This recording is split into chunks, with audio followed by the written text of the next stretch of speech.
حضرت موسیٰ پیدائشی غلام لیکن مصر پر سلطنت کرنا ان کی زندگی کا ایک حصہ تھا۔ پانی سے نکالے گئے ایک شہزادی نے گود لیا اور مستقبل کے فرعون کے طور پر پرورش پائی، لیکن انہوں نے غلام قوم کو آزادی دلوائی اور دنیا کو بدلا۔ حضرت موسیٰ سورمائے وقت۔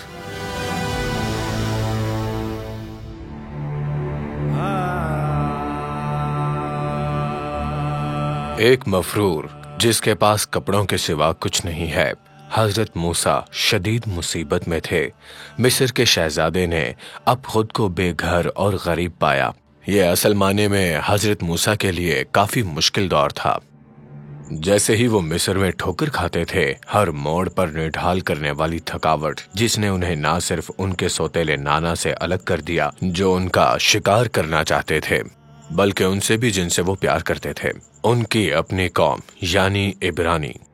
حضرت موسیٰ کو غدار اور مجرم قرار دینے سے قبل وہ ایک ایسے شخص تھے جس کے پاس ایک واضح نقطہ نظر اور منصوبہ تھا۔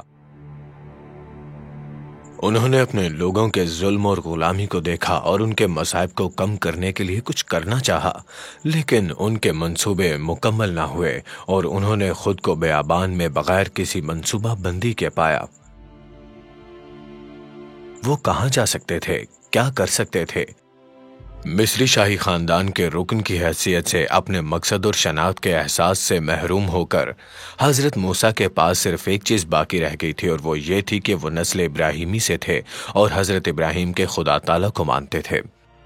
کوئی منصوبہ نہ ہونے کی وجہ سے حضرت موسیٰ بیابان میں بھٹکتے رہے اور پھر مدیان میں ایک کنویں کے پاس آرام کرنے لگے، اور ایسا ہوا کہ یہ کنواں نوجوان بہنوں اور کچھ عام چرواہوں کے ایک گروہ کے لیے پانی کا ذریعہ تھا۔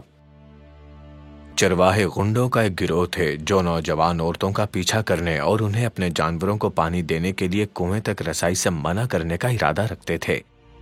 حضرت موسیٰ جلدی سے چرواہوں کا پیچھا کرنے والی جوان خواتین کے دفاع میں بھاگے۔ انہوں نے بہنوں کو بچایا اور ان کے جانوروں کو پانی پلانے میں ان کی مدد بھی کی۔ ان کی مہربانی کے سادہ عمل نے انہیں لڑکی کے والد یترو کو شکر ادا کرنے پر مجبور کیا، جو نہ صرف ایک سخت آدمی تھے بلکہ ایک ایسے شخص تھے جو اسی خدا تعالیٰ کی عبادت کرتے تھے جس کی حضرت موسیٰ کرتے تھے۔ اچانک بیابان میں بھٹکنے والے بے وطن مفرور کو ایک گھر اور ایک نوکری مل گئی، لیکن حضرت موسیٰ کا مستقبل کیا تھا؟ کیا ان کا مقدر مدیان کے جنگلوں میں اپنی زندگی گزارنا تھا؟ اس ہفتے ہمارے ساتھ شامل ہوں، کیونکہ ہم حضرت موسیٰ کی زندگی کے ذریعے اپنا ناقابل یقین سفر جاری رکھے ہوئے ہیں، جو اب تک عظیم ترین افراد میں سے ایک ہیں۔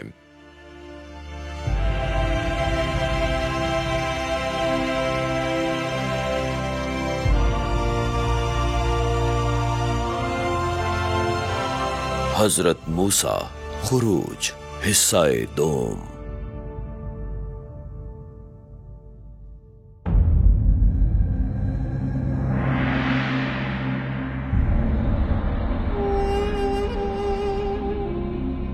اٹھارہویں خاندان کے فرعونوں کے دور میں عبرانی یا بنی اسرائیل مصر میں غلام تھے۔ ان کی زندگی مشکل تھی، لیکن جب فرعون تحتمس اول نے ایک تباہ کن فرمان جاری کیا جو ایک ڈراؤنا خواب بن گیا، عبرانی غلاموں کی بڑھتی ہوئی تعداد کو کم کرنے کی کوشش میں، جو فرعون کے ذہن میں مصر کی قومی سلامتی کے لیے ایک سنگین خطرہ تھے، فرعون نے حکم دیا کہ تمام عبرانی بچوں کو دریائے نیل میں پھینک دیا جائے۔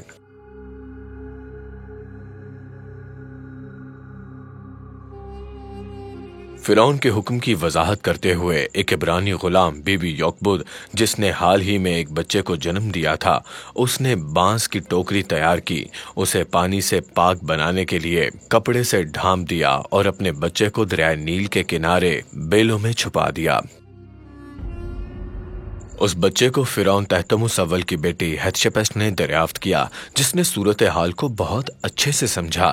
جب اس نے بچے کو ٹوکری میں پڑے ہوئے دیکھا تو اس نے اسے اپنا بیٹا بنا لیا اور اسے اس کی پیدائشی ماں کے حوالے کر دیا تاکہ وہ اس کی دیکھ بھال کر سکے جب تک کہ وہ محل میں آنے کے لیے بڑا نہ ہو جائے۔ हेत्शेपस्ट ने बच्चे का नाम मूसा रखा क्योंकि उसने उसे दरिया से बाहर निकाला था। दर हकीकत ये मुमकिन है कि वो इस बात पर यकीन रखती थी कि वो उस खुदा ताला की तरफ से एक तोहफा था जिसकी वो इबादत करती थी, क्योंकि वो मिस्री दरिया नील को माबूद समझते थे और उसे बच्चा दरिया ही से मिला था।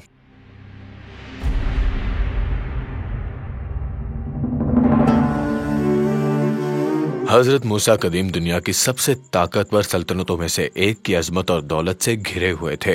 दर हकीकत इस जदीद दुनिया में हमारे लिए कदीम मिस्र की दौलत और ताकत की हद को समझना मुश्किल है। इसका अंदाजा हम आसारे कदीमा की दरियाफ्तों के जरिए लगा सकते हैं। जिसने बादशाहों की वादी में फिरौनों की कब्रों को दरियाफ्त किया है, ऐसी ही एक दरियाफ्त तूतन खामून का मकबरा है जो 1922 में दरियाफ्त हुआ था।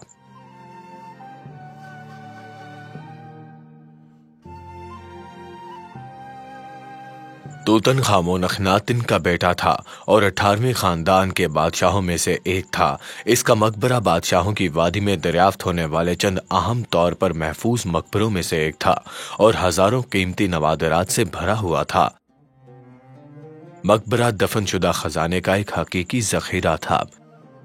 मकबरे के अंदर सबसे अहम दरियाफ्त नौजवान बादशाह की ममी थी, जिसे 3 ताबूत के दरमियान लिपेटा गया था। सबसे अंदरूनी ताबूत ठोस सोने से बना हुआ था, जबकि 2 बैरूनी ताबूत सोने से ढके हुए लकड़ी के थे। बादशाह की मम्मी के सर पर सोने की एक दिलकश तस्वीर, मौत का मास्क, जेवरात का एक मजमुआ और ताबीज भी मौजूद थे। ताबूत और पत्थर के इर्द गिर्द लकड़ी के 4 मज़ारात थे जो मतन और खालिस सोने की परत से ढके हुए थे। मकबरे का बाकी हिस्सा फर्नीचर, रथ, हथियारों और सामान की एक वसी रेंज से भरा हुआ था, जो सब एक मुर्दा फिरौन के मकबरे के अंदर था। मिस्र के फिरौनों की तर्ज जिंदगी की एक छोटी सी झलक।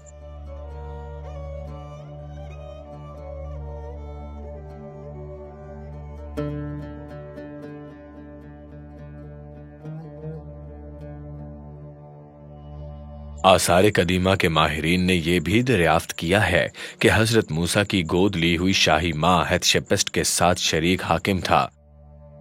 जब तहतमुस सौम के वालिद का इंतकाल हुआ तो वो सिर्फ एक छोटा बच्चा था और उसकी सौतेली माँ ने हेत्शेपस्ट को शरीक हाकिम के तौर पर हुक्मरानी का कहा। उसने अपनी मौत तक उसके साथ शरीक हाकिम की हैसियत से हुक्मरानी की और मिस्र पर हुक्मरानी करने वाली पहली खातून फिरौन बनी। हेत्शेपस्ट की मौत के बाद तहतमुस सौम मिस्र का हाकिम बन गया और 54 साल की मुद्दत तक हुकूमत की। तहतमुस सौम का मकबरा बादशाहों की वादी में सबसे बड़े मकबरों में से एक है। मकबरे में दालानों का एक वसी सिलसिला है जो तदफीन के कमरे की तरफ जाता है, जहां बादशाह का गुलाब का पत्थर मौजूद है। हजरत मूसा इस हैरत अंगेज फने तामीर और दौलत से घिरे हुए थे और अपने बाप दादा के खुदा ताला की पैरवी करने और हकीर गुलामों के एक मुख्तलिफ गिरोह में शामिल होने के लिए इससे दूर जाने का इंतखाब करने के लिए इस तरफ बहुत ज्यादा यकीन करने की जरूरत थी। लेकिन किताब मुकद्दस वही बयान करती है जो हजरत मूसा ने वाकई किया। इब्रानियों 11 बाब 24 से 25 आयत में यूं मरकूम है कि ईमान ही से मूसा ने बड़े होकर फिरौन की बेटी का बेटा कहलाने से इनकार किया, इसलिए कि उसने गुनाह का चंद रोज लुत्फ उठाने के निस्बत खुदा की उम्मत के हाथ बदसलूकी बर्दाश्त करना ज्यादा पसंद किया।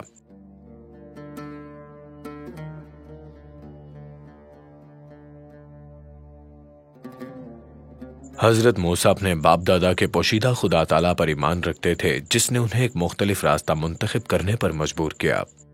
अगरचे मिस्र ने उन्हें दौलत, ताकत और असर रसूख की पेशकश की थी, लेकिन वो समझते थे कि ये पेशकश ज्यादा से ज्यादा आर्जी थी। हजरत मूसा ने पहचान लिया कि खुदा ताला ने उन्हें जो कुछ पेश किया वो अबदी है। अगरचे गुलामों की एक कौम और जमीन पर सबसे ताकतवर कौम के दरमियान इंतखाब का सामना करना पड़ा, लेकिन उन्होंने पहले इंतखाब किया। उनके इंतखाब से उन्हें मिस्र की खुशहाली का नुकसान उठाना पड़ा, शायद तख्त भी।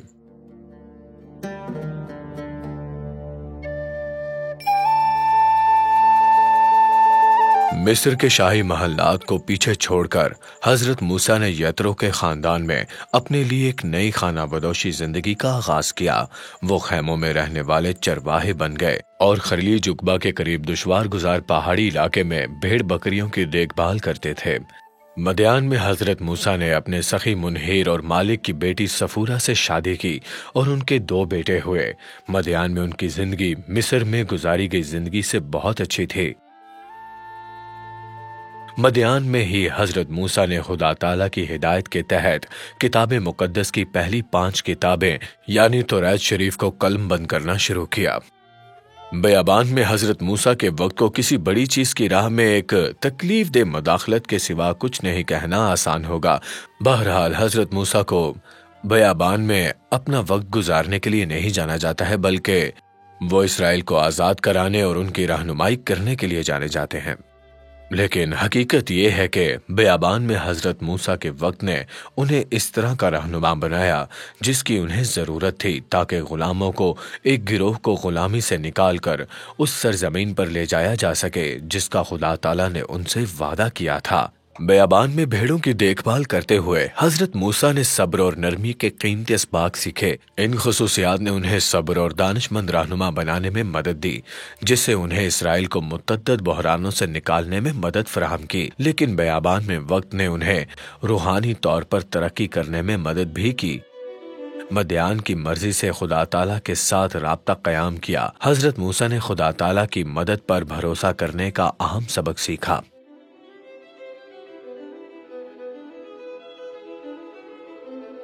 एक नौजवान मिस्री शहजादे की हैसियत से हजरत मूसा के लिए ये आसान था कि वो खुद को उन लोगों को दरपेश मसाइल के जवाब के तौर पर देखें।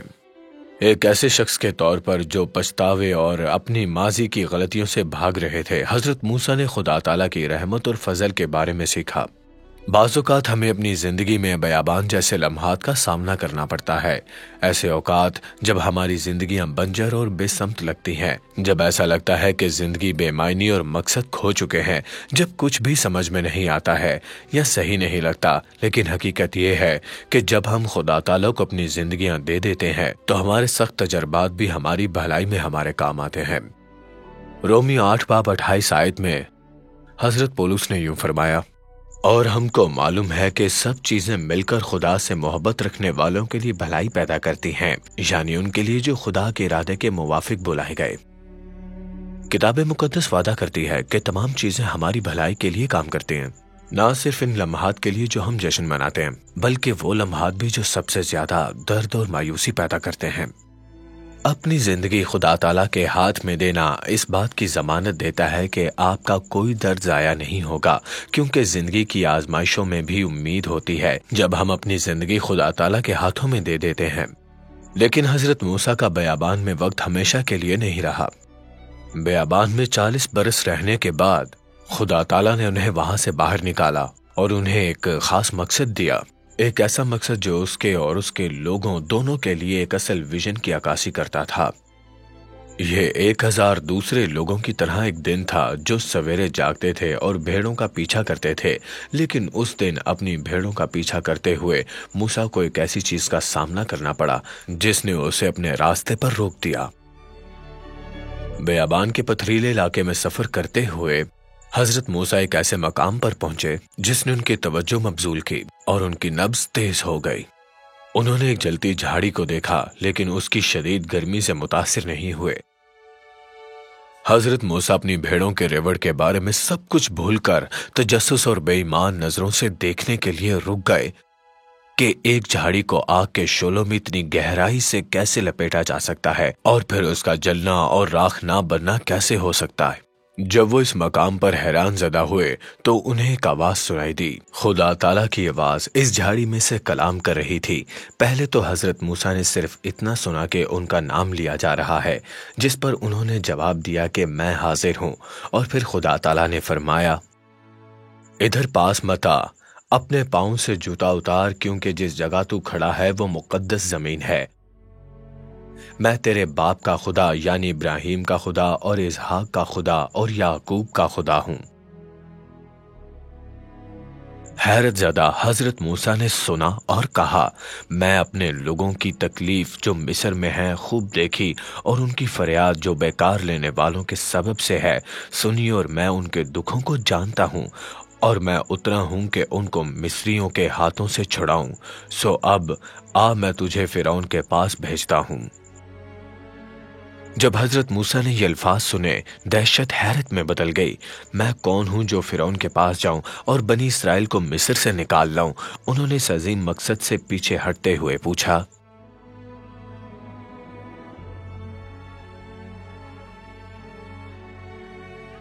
चालीस बरस कबल जब वो जवान थे और बहुत ज्यादा खुद एतमाद थे, हजरत मूसा मिस्र की फौज का मुकाबला करने और एक शानदार फौजी बगावत में अपने लोगों को निजात दिलाने के लिए बिल्कुल तैयार थे।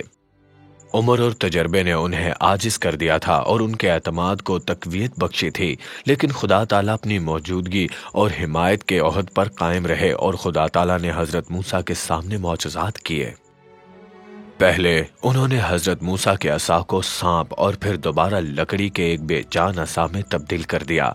इसके बाद उन्होंने हजरत मूसा को दोबारा सेहतमंद करने से कबल कोढ़ के जरिए इम्तिहान लिया, लेकिन फिर भी हजरत मूसा जिम्मेदारी के बोझ तले हिचकिचा रहे थे।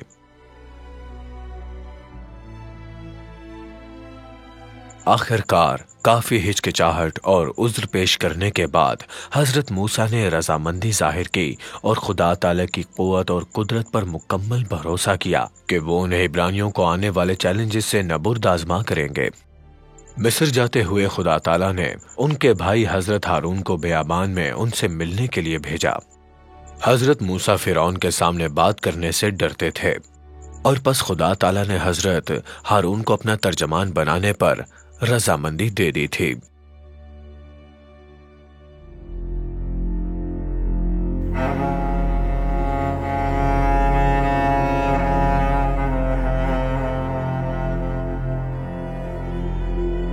जब हजरत मूसा मिस्र में दाखिल हुए तो उनकी पुरानी यादें ताज़ा हो गईं।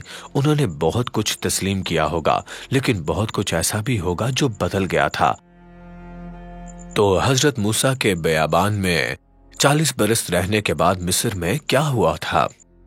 वैसे हजरत मूसा को गोद लेने वाली वालदा हेतशेपस ने अपने सौतेले बेटे तहतमुस सौम के साथ एक अरसे तक शरीक हाकिम की हैसियत से हुक्मरानी की थी, जो तख्त नशीन होने के वक्त सिर्फ 2 या 3 साल का था। ताहम जब तहतमुस की उम्र आई तो हेतशेपस ने शरीक हाकिम की हैसियत से हुक्मरानी जारी रखी, जिसने मिस्र की पहली खातून फिरौन के तौर पर अपनी जगह मुस्तहकम की। नौजवान बादशाह को खुश करने के लिए उसने इसे मिस्री फौजों का कमांडर बनाया, जबकि तहतमुस सौम मिस्री सल्तनत को वुसअत देने के लिए फाल तौर पर काम कर रहा था। हेतशेपस मिस्री रही और रियासत के मामलात को चलाती रही। अपनी जिंदगी के दौरान तहतमुस सौम ने सिर्फ किनान में 17 फौजी मुहिम्मात सर अंजाम दी।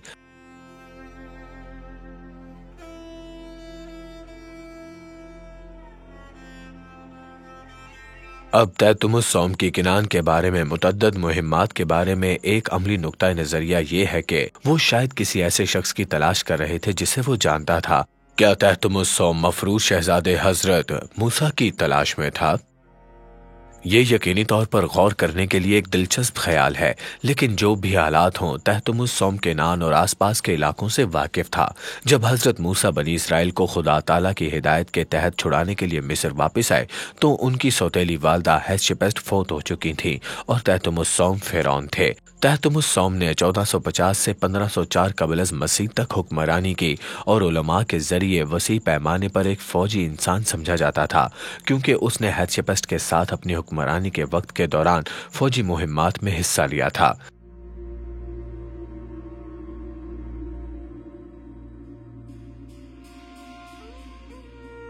दर हकीकत तहतमुस सौम को अक्सर मिस्र का नेपोलियन भी कहा जाता है, जिसने सिर्फ 30 बरस के अरसे में 350 शहरों को फतह कर लिया था।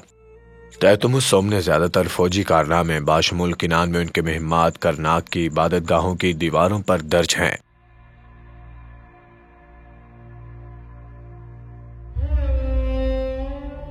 वो मिस्र जिससे हजरत मूसा को बयाबान में 40 बरस की गैर मौजूदगी के बाद मुतारिफ करवाया गया था, वो एक बैनुल अक़वामी सुपर पावर था। लिहाजा इसमें कोई ताजुब की बात नहीं थी कि तहतमुस सौम इब्रानियों को आज़ाद कराने के लिए हजरत मूसा के मुतालबे से मुत्तफिक नहीं था। दर हकीकत वो इस ख्याल के सख्त खिलाफ था। जब हजरत मूसा और हजरत हारून ने जंगजू फिरौन का सामना किया और खुदा ताला का हुक्म पेश किया तो तहतमुस सौम के रोंगटे खड़े हो गए। خروج کی کتاب 5 باب اور 2 آیت میں فرعون کا ابتدائی جواب موجود ہے۔ خداوند کون ہے کہ میں اس کی بات کو مان کر بنی اسرائیل کو جانے دوں؟ میں خداوند کو نہیں جانتا اور میں بنی اسرائیل کو جانے بھی نہیں دوں گا۔ خدا تعالیٰ نے پہلے ہی حضرت موسیٰ کو متنبع کر دیا تھا کہ مصری بادشاہ ان کا استقبال نہیں کرے گا، اور خدا تعالیٰ کی پیشن گوئیاں یقینی طور پر درست ثابت ہوئیں۔ تحتمس نے خدا تعالیٰ کو تسلیم کرنے سے انکار کر دیا، اور ایسا کرتے ہوئے وہ پوری سلطنت پر موت اور تباہی لایا۔ لیکن خدا تعالیٰ نے حضرت موسیٰ کو اپنے مشن کو جاری رکھنے کی ترغیب دی، چاہے حالات کتنے ہی خراب کیوں نہ ہوں۔ تب خدا تعالیٰ نے حضرت موسیٰ سے فرمایا، اب تو دیکھے گا کہ میں فرعون کے ساتھ کیا کرتا ہوں۔ تب وہ زوراور ہاتھ کے سبب سے ان کو جانے دے گا، اور زوراور ہاتھی کے سبب سے وہ ان کو اپنے ملک سے نکال دے گا۔ اور پھر اس کے بعد کچھ تباہ کن طاعون آئے جس نے پورے مصری نظریے پر حملہ کیا۔ قدیم دنیا کی زیادہ تر سلطنتوں کی طرح مصری زندگی ان کے مذہبی عقائد کے گرد گھومتی تھی۔ مصری زندگی کا ہر پہلو پیدائش سے لے کر موت تک، دریائے نیل کے سیلاب سے لے کر ان کی فصلوں کی نشو و نما تک، معبودوں کے ایک گروہ کے ذریعے منظم تھی جس میں زیادہ تر جانوروں کی شکل رکھتے تھے۔ اور پھر مصر کے طاعون نے مصری مذہب پر حملہ کر دیا، اور مصریوں کو بالعموم اور فرعون کو خاص طور پر یہ ظاہر کیا کہ ان کے معبود عبرانیوں کے خدا تعالیٰ اور ان کے غلاموں سے کمتر ہیں۔ نیل کی معبود کے طور پر عبادت کی جاتی تھی، لیکن عبرانیوں کے خدا تعالیٰ نے نیل پر اپنی طاقت کا مظاہرہ کرتے ہوئے اسے اور مصر میں دیگر تمام آبی ذرائع کو خون میں تبدیل کر دیا۔ مصری بہت سے پہلوؤں سے قدرتی دنیا کی عبادت کرتے تھے، لیکن عبرانیوں کے خدا تعالیٰ نے قدرتی آفات کی شکل میں مصریوں پر طاعون مسلط کر کے فطرت پر اپنی طاقت کا مظاہرہ کر دیا۔ مینڈکوں نے مصر پر ایک لعنت بن کر قبضہ کر لیا۔ ستم ظریفی یہ تھی کہ مصری مینڈکوں کی عبادت کرتے تھے، پھر جوئیں، مکھیاں، جانوروں کی بیماریاں اور دردناک پھوڑے آتے تھے، پھر یالا باری، ٹڈیوں کے جھنڈ اور زمین پر مکھیاں، اندھیرا چھا جاتا ہے۔ مصر کو گھٹنے ٹیکنے پر مجبور کر دیا، اور پھر بھی فرعون نے عبرانیوں کو جانے نہ دیا۔ ہر طاعون پر فرعون نے ملامت کی، اور اس نے حضرت موسیٰ سے التجا کی کہ وہ خدا تعالیٰ سے دعا کریں اور اس طاعون کو روکنے کی درخواست کریں۔ لیکن جیسے ہی طاعون ختم ہوا، فرعون اپنے بیان سے مکر گیا، اس کا دل دوبارہ سخت ہو گیا۔ فرعون نے عبرانیوں کے خدا تعالیٰ کی برتری اور اختیار کو تسلیم کرنے سے انکار کر دیا۔ اس کا غرور ختم نہیں ہو رہا تھا، فساد اور موت کا طاعون۔ اور پھر آخری طاعون آ گیا۔ یہ طاعون اس سے پہلے کسی بھی طاعون سے کہیں زیادہ تباہ کن تھا، اور اس سے کچھ ایسے انکشافات ہوئے جس سے مصریوں اور عبرانیوں دونوں کو خدا تعالیٰ کے نجات کے منصوبے کو سمجھنے کی ضرورت تھی۔ آخری طاعون بہت تباہ کن تھا، یہ موت کا طاعون تھا، اور اس میں مصر میں پیدا ہونے والے تمام نوزائیدہ بچوں کی موت شامل تھی۔ اس سے بچنے اور جان بچانے کا واحد طریقہ یہ تھا کہ ایک مرے ہوئے برے کا خون لیا جائے اور اسے گھر کی دہلیز اور دروازوں پر لگا دیا جائے۔ تمام عبرانیوں کو خدا تعالیٰ نے حضرت موسیٰ کے وسیلے سے ایسا کرنے کا حکم دیا، اور انہیں مصر چھوڑنے کی تیاری کا بھی حکم دیا۔ روانگی سے قبل انہیں اس برے کا گوشت کھانا تھا جسے انہوں نے قربان کیا تھا، جس میں بغیر خمیر والے کیک بھی شامل تھے۔ جب وہ دن آیا تو ہر عبرانی گھرانے نے ایک بھیڑ کا بچہ قربان کیا، اور پھر اپنے گھروں کی دہلیز اور دروازوں پر خون لگا دیا۔ پھر وہ اندر رہے اور انتظار کرنے لگے کہ موت کا فرشتہ ان کے ہاں سے گزر جائے گا۔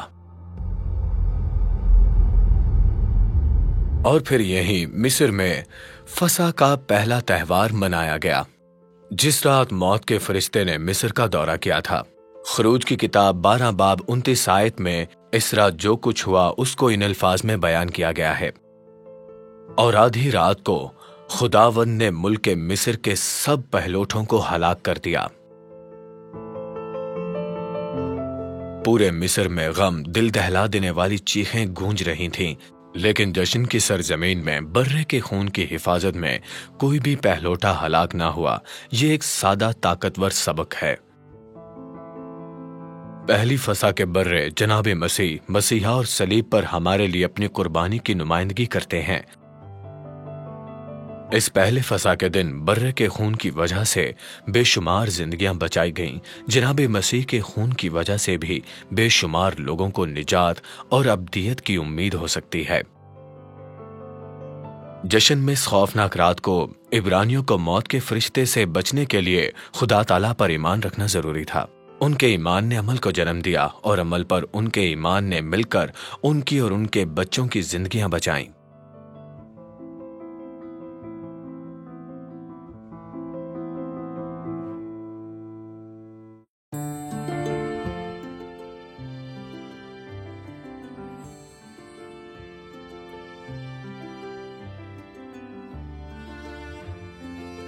اگر آپ نے تعاون کے وقت قدیم مصر کے ہمارے سفر سے لطف اٹھایا ہے اور فسح کے معنی پر ہمارے خیالات سے لطف اٹھایا ہے تو اگلے ماہ دوبارہ ہمارے ساتھ شامل ہوں جب ہم ایک ساتھ زندگی کے ایک اور سفر کا اشتراک کریں گے۔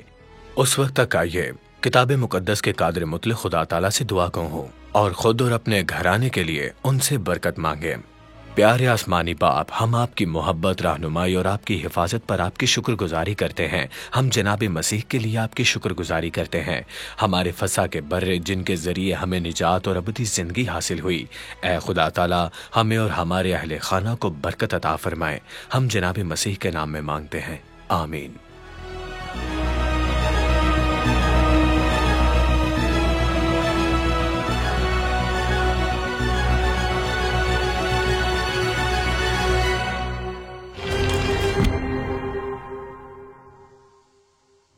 عزیز ناظرین، اس ویڈیو کو دیکھنے کے بعد اگر آپ انجیل شریف کا مفت نسخہ حاصل کرنا چاہتے ہیں تو ہمیں اپنا مکمل پتہ بما موبائل فون کے ارسال کر دیں۔